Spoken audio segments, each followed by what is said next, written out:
അസ്സലാമു അലൈക്കും വറഹ്മത്തുള്ളാഹി വബറകാതുഹു.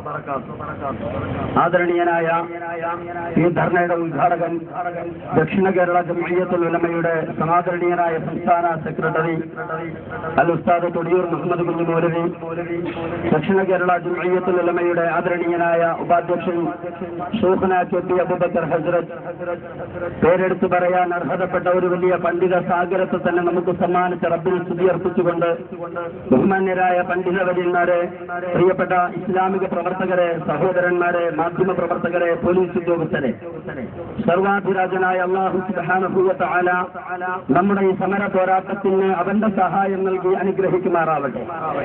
കേരള മുസ്ലിം സംയുക്ത വേദി എന്തിനാണ് ഇങ്ങനെ ഒരു മാർച്ച് സംഘടിപ്പിച്ചത് എന്ന് മനുഷ്യൻ കഴിക്കുന്ന ഭക്ഷണം കഴിക്കുന്ന ഒരാൾക്കും ഇനി ബോധ്യപ്പെടുത്തി കൊടുക്കേണ്ട ആവശ്യമില്ല എന്നാണ് ഞങ്ങൾ മനസ്സിലാക്കുന്നത്. കാരണം 1998 മാർച്ച് മാസം 31-ാം തീയതി പാതിരാത്രിയിൽ ആരും അറിയാതെ എറണാകുളത്തെ വാടക വീട്ടിൽ നിന്ന് അഭിനന്ദനായ അബ്ദുൽ നാസർ മഅദനിയെ പൊട്ടിക്കൊണ്ടുപോയി.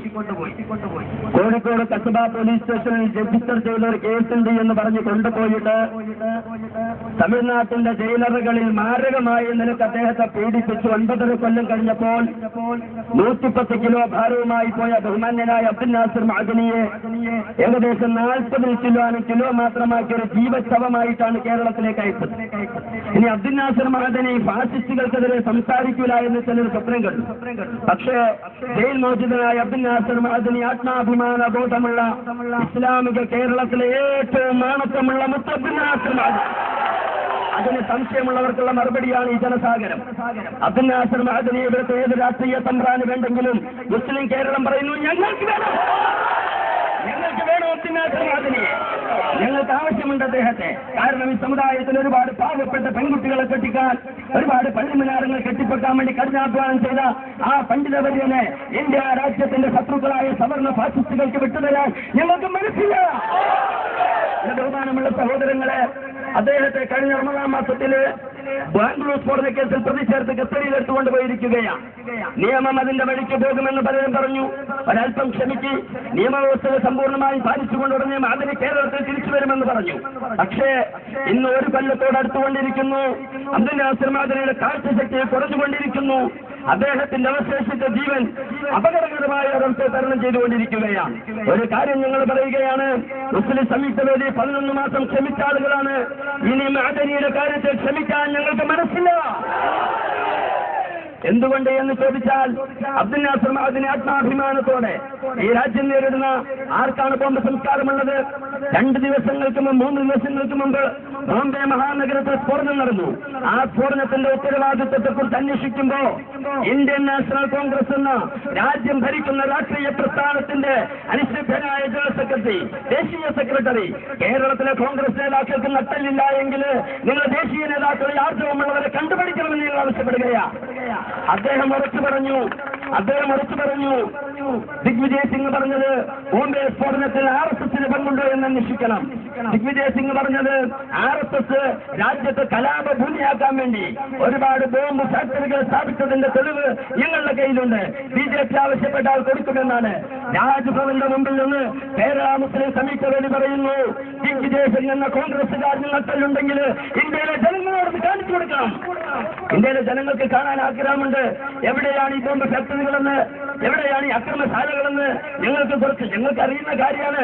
കോൺഗ്രസുകാർക്ക് ബോധ്യപ്പെടുന്നത് സന്തോഷമുണ്ട്. അതുകൊണ്ട് കേരളം ഭരിക്കുന്നത് BJP അല്ല, ഇന്ത്യ ഭരിക്കുന്നത് BJP അല്ല, കർണാടക ഭരിക്കുന്ന BJP ഗവൺമെന്റിന്റെ വെറും വേലക്കാരായിട്ട് കേരളവും കേന്ദ്രവും അധപ്പതിക്കാൻ പാടില്ല. അതുകൊണ്ട് ഈ സാഹചര്യത്തിൽ നമ്മൾ ആവശ്യപ്പെടുന്നത് അഭിനന്ദനായ അബ്ദുൽ നാസർ മഅദനിക്ക് എത്രയും വേഗം നിയമത്തിന്റെ വഴിയിലൂടെ, അദ്ദേഹം കുറ്റമൊന്നും ചെയ്തിട്ടില്ല. എങ്ങനെയാണ് നിങ്ങൾ പറയുന്നത്? പോലീസ് ഉദ്യോഗസ്ഥർ നാഴികയ്ക്ക് 40,000 വട്ടം കള്ളം പറയുന്ന ആളുകളാ. അബ്ദുൽ നാസർ മഅദനി കള്ളം പറഞ്ഞെങ്കിൽ ഈ ഗതി വരൂലായിരുന്നു എന്ന് ഞങ്ങൾക്കറിയാം. അദ്ദേഹം കള്ളം പറയൂല. അതൊരു അയോഗ്യതയായിട്ടൊന്നും ആരും കരുതണ്ട. അത് സത്യസന്ധതയുടെ ഭാഗമാണ്. വിശുദ്ധ റമദാൻ മാസത്തെ വ്രതമനുഷ്ഠിച്ചുകൊണ്ട് അള്ളാഹുവിന്റെ കലാമായ ഖുർആൻ ശരീഫ് നീതിക്ക് വേണ്ടി പോരാടുന്ന മനുഷ്യ സമൂഹത്തിന് ലോകാവസാനം വരെ ആത്മാഭിമാനം പകരുന്ന ഞങ്ങളുടെ ജീവനായ ഗ്രന്ഥം പരിശുദ്ധ ഖുർആൻ, അത് നെഞ്ചിന്റെ ഇടതുവശത്ത് അമർത്തി പിടിച്ചിട്ട് അബ്ദുൽ നാസർ മഅദനി പറയുകയാണ്, ഞാൻ കുറ്റം ചെയ്തിട്ടില്ല. അതെ, അബ്ദുൽ നാസർ മഅദനി അത് പറഞ്ഞത് പറഞ്ഞതോടെ കേരളത്തിലെ, ഇന്ത്യയിലെ, ലോകത്തെ ഇസ്ലാമിക വിശ്വാസികളുടെ മുമ്പിൽ അദ്ദേഹം നിരപരാധിയാണ്. നിരപരാധിയായ ഒരു മനുഷ്യനെ ആക്രമിക്കുമ്പോൾ അത് കണ്ടുകൊണ്ട് നിൽക്കാൻ ആരാ നമ്മളോട് പറയുന്നത്? ആരോടോ നമുക്കൊരു പ്രവേശം തരുന്നത്? അതിന് മൗനമായിരിക്കാൻ പറ്റൂല. ജനാധിപത്യ മര്യാദകൾ പാലിച്ചുകൊണ്ട് ഞങ്ങൾക്ക് ഇന്ത്യ രാജ്യത്ത് സമരം ചെയ്യാൻ അറിയാം, മുസ്ലിം പണ്ഡിതന്മാർക്കറിയാം. കാരണം ഇന്ത്യ രാജ്യത്ത് സമരത്തിന്റെ പെരുമഴകൾ സൃഷ്ടിച്ച് ബ്രിട്ടീഷ് കാപാലികന്മാരെ ഇന്ത്യ രാജ്യത്ത് നിന്ന് കെട്ടുകെട്ടിച്ച മഹാനായ ഷാഹുൽ അലി അള്ളാഹി ദഹ്ലവി റഹ്മത്തുള്ളാഹി അലൈഹി, മൗലാന മഹമൂദുൽ ഹസൻ ദയ്യിബി റഹ്മത്തുള്ളാഹി അലൈഹി, വാരിയൻ കുഞ്ഞ് അഹമ്മദ് ഹാജി, മൗലാന അമർ ഖാദി റഹ്മത്തുള്ളാഹി അലൈഹി, ഈ പണ്ഡിതന്മാരുടെ പാരമ്പര്യമുള്ള ഞങ്ങൾ പറയുന്നു, മഅദനി എന്ന നിരപരാധിയെ പീഡിപ്പിക്കുന്ന ഈ പരിഹാസ്യമായ പ്രവണതയ്ക്കെതിരെ ജീവൻ നൽകാൻ തീരുമാനിച്ചുകൊണ്ടാണ് ഞങ്ങൾ സമരത്തിന് ഇറങ്ങിയിട്ടുള്ളത്. അതുകൊണ്ട് ഒരാഹ്വാനമുണ്ടായപ്പോൾ രാജ്യത്തിന്റെ, നാട്ടിന്റെ വിവിധ ഭാഗങ്ങളിൽ നിന്ന് ഇന്നലെ രാത്രി പുറപ്പെട്ടും ഇന്ന് പുറപ്പെട്ടുമൊക്കെ ഇവിടെ എത്തിച്ചേർന്നിട്ടുള്ള ഈ മനുഷ്യ സാഗരത്തോട് ചോദിക്കുന്നത് ഖുർആന്റെ ചോദ്യമാണ്. അത് മാത്രമാണ് ഈ അധ്യക്ഷ പ്രസംഗത്തിൽ എനിക്ക് നിങ്ങൾക്ക് സന്ദേശമായി തരാനുള്ളത്. അള്ളാഹു ചോദിക്കുന്നു, അള്ളാഹുവിന്റെ ഖുർആൻ ചോദിക്കുന്നു, സൂറത്തുൻ നിസാ, വമാ ലക്കും ലാ തുഖാതിലൂന ഫീ സബീലില്ലാഹി വൽ മുസ്തലഅഫീന മിനർ റിജാലി വൻ നിസാഇ വൽ ബിൽദാനി الذين يقولون ربنا اخرجنا من هذه القرية الظالم أهلها واجعل لنا من لدنك وليا واجعل لنا من لدنك نصيرا. അള്ളാഹുവേ, വിമോചനത്തായി എന്ന് പറഞ്ഞ പെണ്ണുങ്ങളും വീടുകളും പൊട്ടിക്കറിയുമ്പോൾ നിങ്ങൾ എന്തേ സമരം ചെയ്യുന്നില്ല എന്നതാണ് ചോദിക്കുകയാണ്. സമരത്തിന് നിങ്ങൾ തയ്യാറുണ്ടോ? തയ്യാറുണ്ടോ? അധികാരികളെ കാണണം, കണ്ണു തുറന്ന് കാണണം. മഅദനി തീവ്രവാദിയെങ്കിലും ഞങ്ങൾ പറയുന്നു, ഈ ഇരിക്കുന്ന 10,000 ഞങ്ങളും തീവ്രവാദികളാണ്. നിങ്ങളെ ബാംഗ്ലൂർ കൊണ്ടുപോക്കോ, നിങ്ങള് കോയമ്പത്തൂർ കൊണ്ടുപോക്കോ, നിങ്ങൾക്ക് ഇഷ്ടമുള്ളത് കൊണ്ടുപോക്കോ, പക്ഷേ ഈ അനീതി ഞങ്ങൾ സഹിക്കില്ല എന്ന് മാത്രം ഇത്തരണത്തിൽ പറഞ്ഞുകൊണ്ട് കേരളത്തിലെ ദക്ഷിണ കേരളയുടെ മാത്രം അധ്യക്ഷനല്ല, അതിന്റെ മാത്രം സെക്രട്ടറി അല്ല കൊടിയൂർ മുഹമ്മദ് കുഞ്ഞുമൗലവി. കേരളത്തിലെ ആത്മാഭിമാന ബോധമുള്ള പണ്ഡിതന്മാരുടെ ആവേശമാണ് അദ്ദേഹത്തെ ഈ ധർണ ഔപചാരികമായി ഉദ്ഘാടനം ചെയ്യുന്നതിന് വേണ്ടി ആദരപൂർവ്വം നിങ്ങൾക്ക് വേണ്ടി ക്ഷണിക്കുന്നു. السلام عليكم ورحمة الله وبركاته.